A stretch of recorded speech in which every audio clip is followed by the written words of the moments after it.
Hola amigos, ¿cómo están? Un gusto otra vez poder estar juntos ocupándonos de la palabra del Señor, de cosas que tienen que ver con lo eterno, con lo importante. Estábamos viendo en el Evangelio de Lucas el capítulo 16, habíamos comenzado con la parábola titulada como la del mayordomo infiel, donde Jesús nos da una lección importante respecto de nuestra responsabilidad en la administración de los bienes que Él nos da justamente para administrar. Y habla de las riquezas injustas cuando son mal utilizadas, es decir, utilizadas simplemente con el objetivo de satisfacernos a nosotros sin tener en cuenta las necesidades que tiene la expansión del reino de los cielos. Cuando nosotros nos ubicamos en esta postura de que nuestro objetivo, como la mayoría de los que no conocen al Señor, es acumular y acumular riquezas, creyendo que ellas son las que nos van a dar la felicidad. Y sin embargo, al final se transforman en un Señor nuestro, pues dice Jesús en algún momento que no podemos servir a dos señores. Jesús personifica a esta necesidad y esta desesperación nuestra por lucrar, por obtener ganancias, como un Señor que después tiene dominio sobre nosotros. Y después las decisiones que tomamos, no las tomamos en función de la voluntad de Dios, es decir, de los principios que tienen que ver con el reino de los cielos, sino los tomamos nuestras decisiones y todo lo que hacemos en la vida es en función a nuestro propio beneficio. Y es ahí donde las riquezas se tornan injustas y donde esas riquezas terminan poseyéndonos a nosotros como con su señorío. Fíjense, Jesús habla en esa parábola de lo falso y lo verdadero. Lo falso, lo que tenemos acá, porque es vano, porque nos da una falsa sensación de seguridad y de satisfacción, y nos perdemos lo verdadero, que es lo eterno, lo que tiene que ver con el reino de los cielos. Habla también esta parábola de lo ajeno, porque no son nuestras. Fíjense que cuando morimos no las llevamos, no las podemos llevar, no son nuestras, las aprovecha otro después. Y Jesús habla de lo nuestro y de lo ajeno, habíamos visto en esta parábola. De lo ajeno, como estas riquezas, y de lo nuestro, que tiene que ver con todo aquello que tenemos en el reino de los cielos como beneficio según nuestras obras acá. Por eso Jesús nos dice: hagan con estas riquezas injustas, hagan amigos para que se los reciban en las moradas o en las viviendas o en el lugar eterno. Es decir, la utilización de las riquezas para que dejen de ser injustas según los principios y la voluntad de Dios. Bien, Jesús enseñaba este tipo de cosas y por supuesto estaban los fariseos ahí, una multitud de personas y los fariseos también, y ellos dice que el versículo 14, oían también todas estas cosas los fariseos que eran avaros y se burlaban de Jesús. Claro, les hablaba directamente a ellos. Ellos pertenecían a una clase social de la más alta, tenían todo el provecho de su posición y vivían bien y no se ocupaban de los demás. Entonces les tocaba directamente estas enseñanzas de Jesús a ellos, aunque Jesús también les estaba hablando a los publicanos, a los recaudadores de impuestos y en general a todo el grupo que estaba siguiéndole.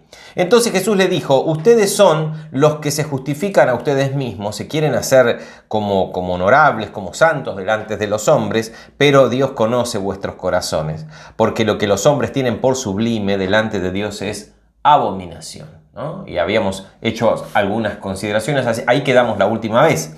Nos tocaría ver el versículo 16, 17 y 18, el cual vamos a hacer un saltito porque es como que está desconectado, y nos vamos directamente al 19, y después que terminamos la siguiente parábola que tiene directamente relación con lo que Jesús venía hablando, vamos a hacer el análisis del 16, 17 y 18. ¿Me explico? Entonces arrancamos ahora directamente del 15, pasamos al versículo 19, donde Jesús ahora directamente y en respuesta a la actitud de los fariseos, esa actitud burlona, donde estaban juzgando de una manera mala a lo que Jesús decía, les cuenta una parábola muy cruda, muy directa, muy verdadera, que a los fariseos les calzaba perfecto, pero ojo que también a nosotros nos significa una revelación importante de muchas verdades.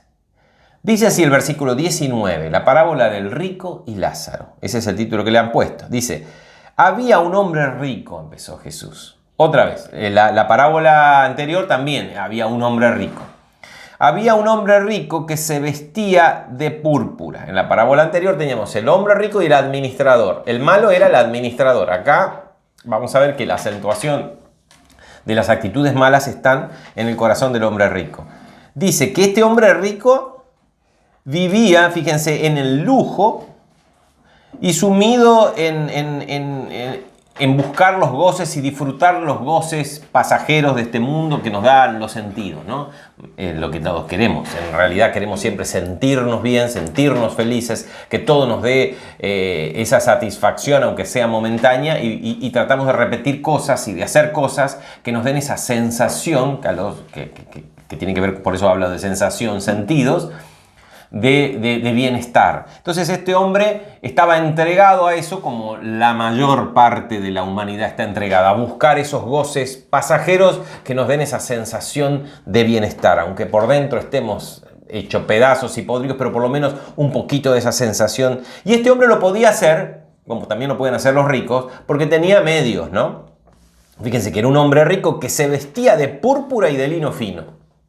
Todos telas importadas, carísimas, que los pobres no iban a usar. Púrpura era la capa y la ropa interna de lino fino traído de Egipto. Se traía de Egipto el lino. Y dice que cada día hacía banquete con esplendidez. Hacía fiestas y vivía disfrutando de la vida. ¿Tiene algo de malo eso? No. Perfecto, vamos a ver qué pasa con este hombre rico. Y otro pecado, otro defecto Jesús no le atribuye, simplemente esto. ¿Y dónde está entonces lo malo de este hombre? Que vamos a ver en el relato cómo continúa, que mientras él estaba ocupado en disfrutar de todo lo que él tenía, estaba encerrado en un egoísmo que no le permitía ver las necesidades de los demás. O sí lo podía ver, pero que lo transformaba ese egoísmo en indiferentes. En definitiva, Jesús lo que estaba describiendo era el carácter de los fariseos, que ellos estaban en su honorable egoísmo, porque ellos eran honorables. Fíjense que acá no se les atribuye ningún pecado, no se dice que este rico era avaro, no se dice que este rico había explotado a otras personas, había hecho daño, simplemente él se dedicaba a sí mismo. Sumido en su búsqueda de goce, era indiferente a la necesidad de los demás, ¿no? Entonces, describía perfectamente a los fariseos, hombres honorables, muy honorables, como muchas personas que hay en este mundo, honorables y muy ricas, pero que están indiferentes a la necesidad de los demás. En general, la riqueza nos da esa sensación y nos va separando de la realidad y nos va separando de los demás también. Es una de las características que uno puede observar en las personas que tienen mucho dinero, que se van como perdiendo contacto con la realidad y con las personas y con el sufrimiento y las necesidades generales de las personas. Dice que hacía banquete con esplendidez. Había también, y ahí Jesús coloca al otro personaje, primer personaje, el hombre rico. No tiene nombre. Hombre rico. Bien. ¿Qué hacía el hombre rico? Disfrutaba de su riqueza. Había también un mendigo. Es decir, un hombre sumamente pobre, que no tenía la capacidad de trabajar y por eso tenía que mendigar. Y vamos a ver por qué no podía trabajar, porque estaba enfermo. Estaba enfermo, no podía trabajar y no le quedaba otro recurso que mendigar. Ni siquiera se podía vender como esclavo, porque no podía trabajar. Entonces, había un mendigo llamado Lázaro. Ahora sí tenemos nombre. Ahora sí Jesús, a este personaje sí le pone nombre.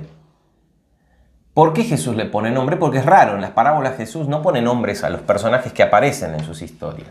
Pero acá sí, y es llamativo porque le pone el nombre de Lázaro, que es una abreviación de Etzaro, que significa Dios es mi socorro, o Dios me ha socorrido, o Dios es mi socorro, como traducen la mayor parte de los exégetas, ¿no?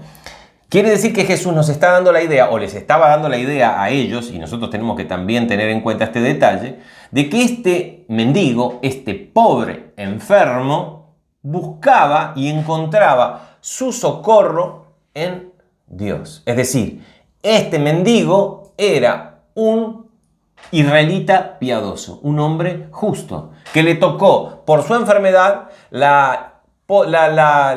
el triste destino de, por su incapacidad para el trabajo, de tener que pedir para comer y para vivir. ¿Se entiende? El hombre rico no tiene nombre, este tiene un nombre. ¿Por qué? A propósito, para que Jesús lo pone a propósito para que nosotros nos hagamos la idea de que era un judío justo, un judío que buscaba en Dios, por eso le pone ese nombre, en Dios, su socorro. Algunos intérpretes, incluso antiguos padres de la iglesia, han querido inferir de que como tiene un nombre, esto se trataba de una historia real.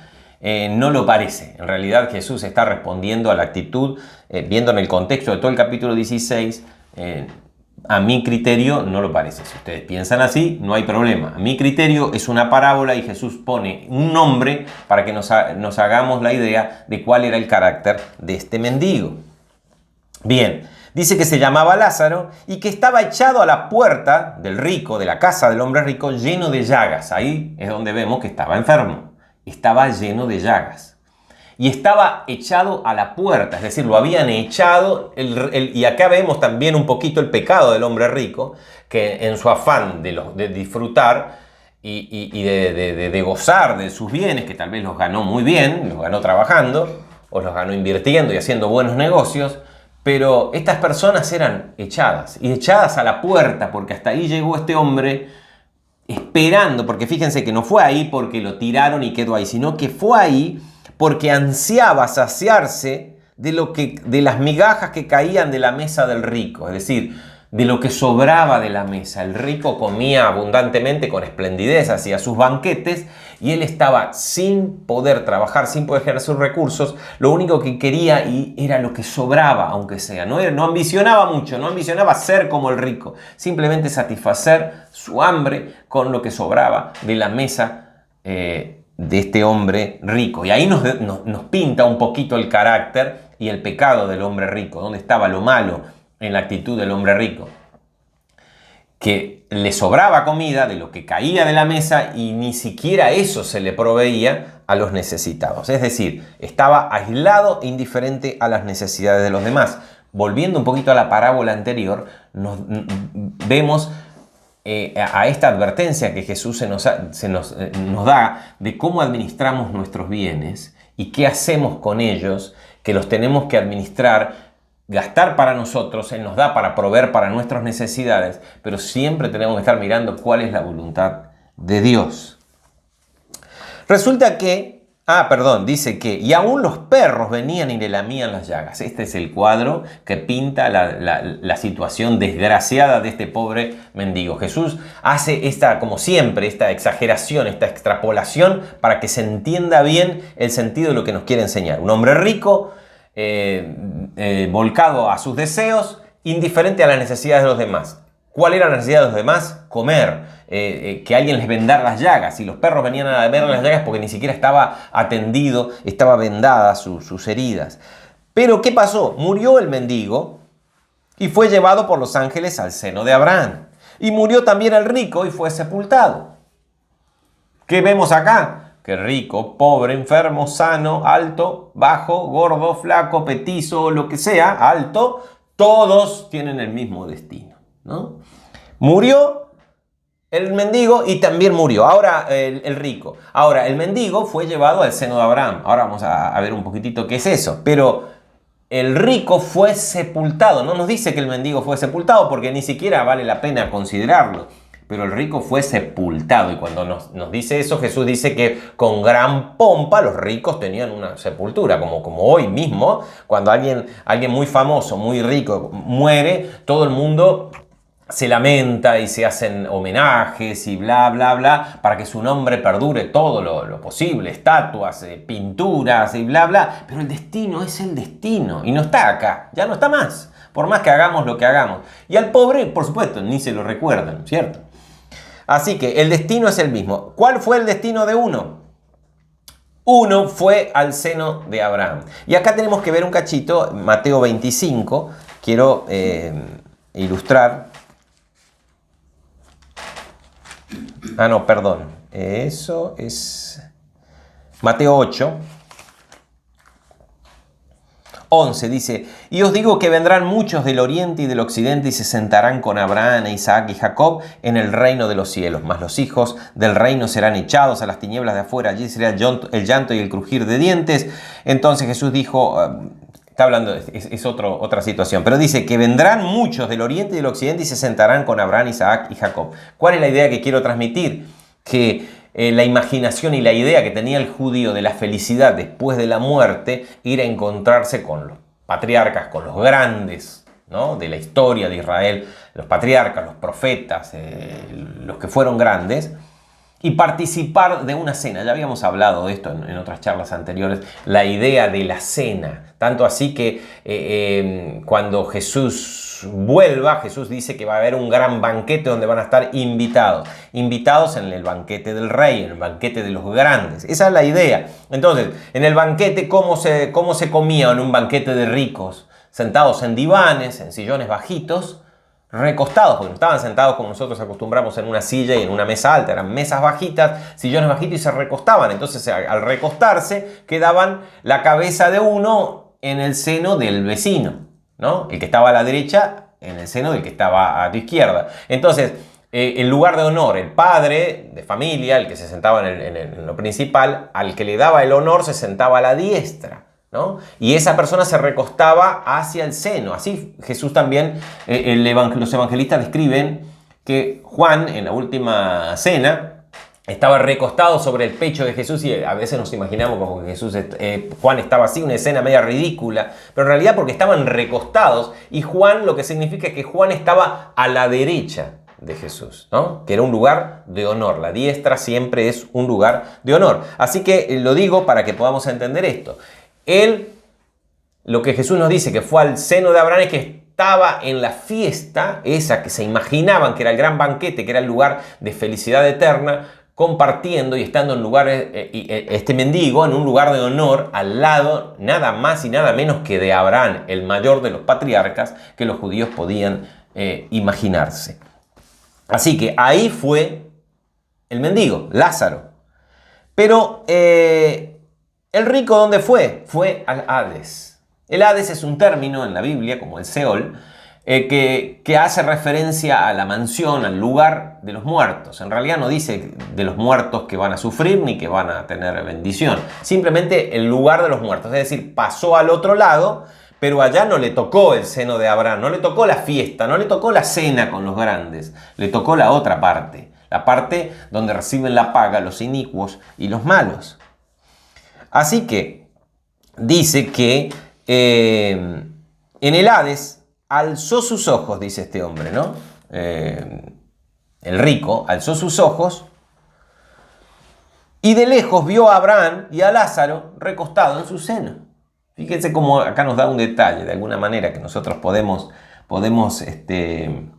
entender de que cuando estemos allá no perdemos completamente la conciencia y somos sábanas volando o estamos saltando de nube en nube, sino que nos vamos a reconocer, porque acá este hombre reconoció a Abraham y Lázaro también lo reconoció y todos se reconocían y todos estaban conscientes ahora de cuál era la realidad. El sentido que tiene esta parábola, y con esto quiero cerrar en esta pequeña charla, es el contraste que Jesús quiere marcar entre, como en la parábola anterior lo decía, lo falso y lo verdadero. Porque fíjense que dice, si no somos fieles en lo falso, en lo vano, ¿quién nos dará lo verdadero? Decía en la parábola anterior. La idea que nosotros tenemos y el error que nosotros cometemos al creer que lo que tenemos acá es lo que nos va a llenar, lo que tenemos acá es lo que nos va a hacer exitosos, lo que logremos acá es lo que nos va a dar realmente lo que necesitamos. Y esta parábola nos lo dice cruda, vamos a ver en el resto del desarrollo, cómo eso es mentira. Esto es un pedacito nada más del tiempo que nosotros, de nuestra existencia. Y otra cosa que vamos a ver acá, que sí tenemos que prestar atención, es la directa interrelación entre lo que hacemos acá y el resultado de lo que pasa allá. El resultado de lo que hacemos en el mundo visible para nosotros tiene directa relación con lo que sucede en el mundo invisible. Por eso las advertencias. Ahí donde interviene la fe. Ahí es donde interviene la fe para poder escuchar, percibir qué tiene que ver con lo de lo invisible y organizar mi vida y llevar adelante mis acciones para tener ganancia en ese mundo, porque eso tiene que ver con lo eterno. Ahí sí que me conviene invertir. Acá, ¿para qué invertir si no me llevo nada? Allá no me lo llevo porque lo estoy acumulando allá y lo voy a disfrutar todo el resto de la eternidad. El simple hecho de poder estar al lado de mi Señor y de mi Maestro ya es suficiente premio. Pero además, Él nos promete muchos más premios y muchas más cosas que ni siquiera las podemos imaginar. Por eso le ponemos nombre de cosas lindas para poder tener alguna idea. Pero en realidad el énfasis está, cuidado, lo que hacemos acá tiene que ver allá. Y una vez que se nos termina la vida acá, después ya no hay cambios. Así que ese es el desafío de que con la fe que Dios nos regala, ponerla en práctica a través de la lectura de la palabra, de la oración, de la búsqueda de cosas importantes y escuchar y empezar a percibir cuál es la voluntad de Dios para hacernos buenos administradores e invertir en ese mundo invisible que tiene que ver con la eternidad. Muchas gracias. Hasta la próxima.